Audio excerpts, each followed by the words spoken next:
नमस्कार दोस्तों, आप सभी का स्वागत है कहानी आपकी और मेरी ग्रहों की ज़ुबानी यूट्यूब चैनल के ऊपर। आज जो हम लोग बात करेंगे, देखिए कर्क लग्न के लिए बात करेंगे। कर्क लग्न का समय जो है इस समय में बहुत कठिन अवस्था से ही गुजर रहा है। इसका रीज़न दो तीन ग्रहों का एक साथ कॉम्बिनेशन हुआ है। पहले गुरु आपके 12वें स्थान में थे तो व्यय आपका बहुत बढ़ा हुआ था। अब गुरु आपके फर्स्ट हाउस के अंदर में आ गए हैं, उच्च अवस्था के अंदर में आ गए हैं। तो यहाँ पे आपको थोड़ा सा रिलीफ होते हुए दिखेगा, परंतु गुरु थोड़े से अस्त चलेंगे क्योंकि सूर्य और गुरु नज़दीक डिग्रियों में चल रहे हैं। कर्क लग्न का जैसे आप देखेंगे तो बाहर से आप जो हैं वो इसका सिंबल भी जो है वो केकड़े का रहता है, तो बाहर से सख्त और अंदर से थोड़े से नरम व्यवहार के आप रहते हैं। चंद्रमा आपके लग्नेश हैं, तो चंद्रमा की जो डिग्रीज़ हैं, पोजीशंस हैं, वो चेंज होती हैं, तो उसके कारण आपके मन के ऊपर में डायरेक्ट उसका इम्पैक्ट पड़ता है। अब आप देखिएगा कि सूर्य जो हैं वो आपके धन स्थान के कारक हैं, वो इस समय में व्यय स्थान में आया है। सूर्य जो है वो पैसों को रिप्रेजेंट करते हैं, पिता को रिप्रेजेंट करते हैं। तो इस समय का समय जो रहेगा आपका 15 जुलाई तक आपके पिता के ऊपर में आपको दबाव देखने को मिलेगा। खर्चों के ऊपर में आपको देखने को मिलेगा, खर्चे होंगे, दबाव होगा और काफ़ी चिंता इस समय में आपकी बनी रहेगी। तो सूर्य का प्रभाव जो है वो आपको इस समय आपके जीवन में आपको लेके आएगा, जिसके कारण आप चाहें तो गेहूं का दान करें, जिससे आपका खर्चों पे कंट्रोल हो, पिता पे दबाव थोड़ा सा कम आए। नवम स्थान के अंदर में अगर आप देखेंगे तो नवम स्थान में शनि बैठे हुए हैं। शनि जो है काफ़ी लंबे समय तक रहेंगे, मतलब 3/7/2027 तक शनि का ये मूवमेंट रहने वाला है मीन राशि में। तो भाग्य के अंदर में उतना सपोर्ट आपको देखने को नहीं मिलेगा, जितना आपके साथ चल रहा है उतना नहीं मिलेगा। इन लॉज की तरफ से एक दबाव आपको देखने को मिलेगा। इन लॉज में राहु आपके बैठे हुए अष्टम भाव में और केतु शुक्र के साथ बैठे हुए हैं, यानी कि जो आपका सुख का स्थान है, शुक्र आपके सुख का स्थान रहता है, चतुर्थ स्थान। और यहाँ पे आप देखेंगे कि चतुर्थ स्थान जो है वो चंद्रमा का भी है। तो आप अपने माता के बहुत प्रिय होते हैं और यहाँ पे शुक्र जो है वो सेकंड हाउस में चल रहे हैं केतु के साथ में।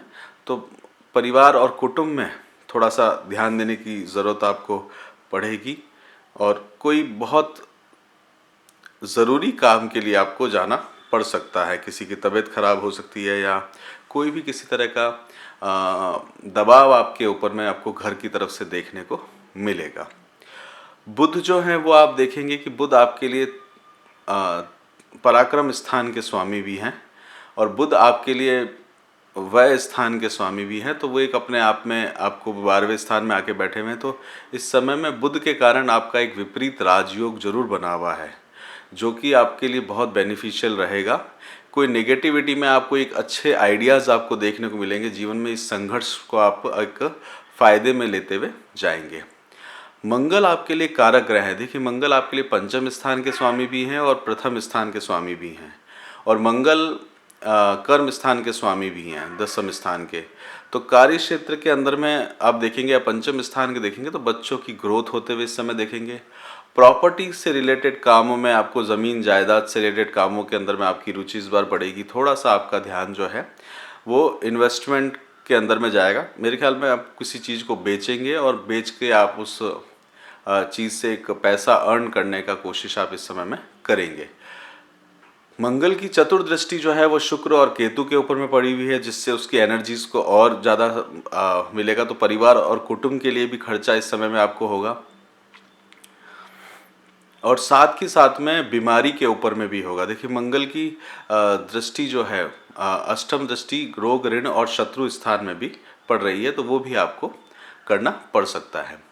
गुरु आपको संभाले हुए लग्नेश जो आपके गुरु जो हैं, अब गुरु आपके लिए छठे स्थान के स्वामी भी हैं, रोग ऋण के स्वामी भी हैं।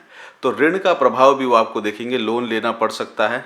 आपके भाग्य स्थान के स्वामी भी हैं, तो आपको आपके भाग्य से कुछ पैसा इधर उधर से मिल भी जाएगा।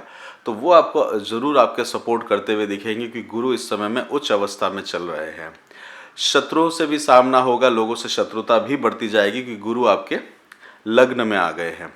उच्च अवस्था में ज़रूर हैं, उसका पॉजिटिव इम्पैक्ट सब जने बोलते हैं, पर छठे स्थान का स्वामी का प्रभाव, छठे स्थान का स्वामी का जो नेचर है वो उसे आप चेंज नहीं कर पाएंगे। उसके इम्पैक्ट कर्क लग्न को अवश्य देखने को मिलेंगे। आगे बढ़ते हैं तो चंद्रमा की पोजीशन देखते हैं। तो चंद्रमा आपके सप्तम स्थान में रहेंगे 1 तारीख से 4 तारीख तक।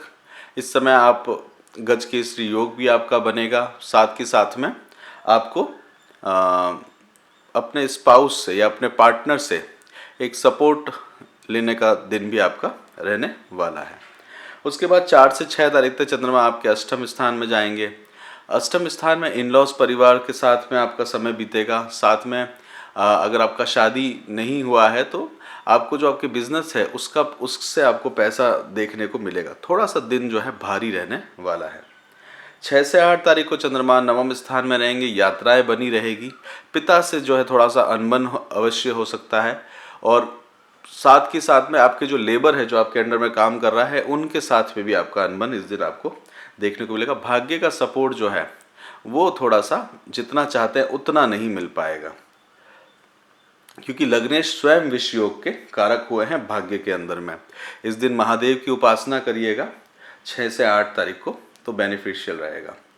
8 से 10 तारीख को चंद्रमा आपके कर्म स्थान में आएंगे। कर्म स्थान आपके लिए नई अपॉर्चुनिटीज़ आपको बनाते हुए लाएगा। मंगल की राशि में है, मंगल आपके लाभ स्थान में है, मित्रों से लाभ देखने को मिलेगा। साथ के साथ में कर्म क्षेत्र के अंदर में एक अच्छा दिन आपके लिए बीतेगा। गज केसरी योग भी बना रहेगा। 10 से 12 तारीख को आप देखेंगे तो चंद्रमा आपके लाभ स्थान में, मंगल चंद्रमा का एक योग, अच्छा योग बनता है। उस दिन आपको लाभ मिलेगा। बच्चों की प्रोग्रेस होते हुए देखेंगे। नई पढ़ाई और उसका प्लान कर रहे हैं तो वो भी विस्तार होते हुए आपको दिखने वाला है। 12 तारीख से लेकर 14 तारीख तक चंद्रमा आपके 12वें स्थान में चले जाएंगे। इस दिन सेहत का ध्यान देने की आवश्यकता पड़ेगी। पिता के कारण आपको थोड़ा सा सेहत का ध्यान देना होगा। शादी हो रखी है तो वाइफ से अनबन होते हुए आपको उससे सावधान आपको रहना पड़ेगा। नए नए आइडियाज़ इस दिन आपको ज़रूर आएंगे। कुछ अचानक से धन प्राप्त होने का योग भी दिख रहा है। 14 से 16 तारीख को चंद्रमा लग्न में आ जाएंगे। सेहत का ध्यान रखने की आवश्यकता है। अपने 3 जनों की सेहत का ध्यान देने की जरूरत है। एक तो संतान की, एक स्वयं की, एक पार्टनर की, और एक आपके पेरेंट्स की। यहाँ पे आपको ध्यान देने की ज़रूरत पड़ेगी। 14 से 16 तारीख को चंद्रमा आपके लग्न में रहने वाले हैं। 16 से 18 तारीख को अपने परिवार और कुटुंब के साथ में चंद्रमा का पोजीशन रहेगा। इन लॉज के परिवार वगैरह से मिलना हो सकता है। साथ के साथ में धन पैसों का खर्चा भी इस दिन आपको देखने को मिलेगा, पर अच्छे कार्य में होगा। यात्राएं छोटी मोटी आपको घर की रह सकती हैं। लग्जरी वाला दिन ये रहने वाला है।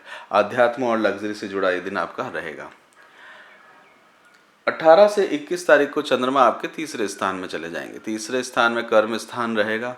चंद्रमा जो है वो बुध की राशि के अंदर में रहेंगे। बुध उच्च के रहते हैं और इस राशि के अंदर में तो अपने कोऑर्डिनेट या छोटे भाई बहनों से सहयोग आपको देखने को मिलेगा। 21 से 23 तारीख को चंद्रमा आपके चतुर्थ स्थान में आएंगे। माता के घर में आप देखिएगा चंद्रमा का पोजीशन रहेगा, तो ये एक आपके लिए थोड़ा सा बेनिफिशियल समय रहने वाला है। इस दिन अगर आपके कोई पाप ग्रह स्वयं की कुंडली में नहीं है चतुर्थ स्थान में तो एक अच्छा दिन रहेगा। अदरवाइज चंद्रमा के कारण कर्म क्षेत्र के अंदर आप घिन होते हुए दिखेंगे कि जिस जगह पे आप काम करते हैं वहाँ से आपको परेशानी होते हुए दिखेगी। उसके बाद चंद्रमा आपके चले जाएंगे 23 से 26 तारीख तक पंचम स्थान में। संतान के प्रति आपका दिन रहेगा। पढ़ाई और नए एजुकेशन को प्राप्त करने के लिए या फिर नया इन्वेस्टमेंट करने के लिए आप इस दिन सोचेंगे। अब यहाँ पे गुरु की दृष्टि भी है तो ऋण के ऊपर में भी कार्य आपका होता रहेगा। 26 से 28 तारीख को चंद्रमा आपके छठे स्थान में रहेंगे। छठा स्थान जो रहेगा रोग ऋण शत्रुओं का रहेगा। ये दिन सबसे भारी दिनों में से एक आपका रहने वाला है। 28 से 31 तक चंद्रमा आपके सप्तम भाव में चले जाएंगे। सप्तम भाव में जाने से चंद्रमा जो है आपके पार्टनर के साथ में किसी तरह के लिटिगेशंस वगैरह में ना फंसे तो आपके लिए बेहतर रहेगा। हेल्थ का ओवरऑल आपको ध्यान रखना पड़ेगा। पैसा जो है वो खर्च होगा। बिजनेस के बारे में सोच रहे हैं तो अभी उसके बारे में थोड़ा सा रुक जाइएगा। शादी का योग आपके जीवन में बना हुआ है। संतान के प्रति, बच्चों के लिए अगर आप प्लानिंग कर रहे हैं तो बिल्कुल प्लानिंग कर सकते हैं। दोस्तों का सपोर्ट इस समय आपको मिलेगा। शत्रुओं का प्रभाव जो रहेगा, आपको शत्रु सामने होते हुए दिखेंगे। लाभ थोड़ा सा कम दिख रहा है और घर की यात्रा आपको इस समय में दिख रही है। इसी के साथ यहीं पे रोकते हैं कर्क लग्न का। कुछ भी और जानना हो तो आप कमेंट में भी पूछ सकते हैं। आप खुश रहिए और चैनल को लाइक, शेयर और सब्सक्राइब करिए। अपना खूब ध्यान रखिए। जय श्री राम।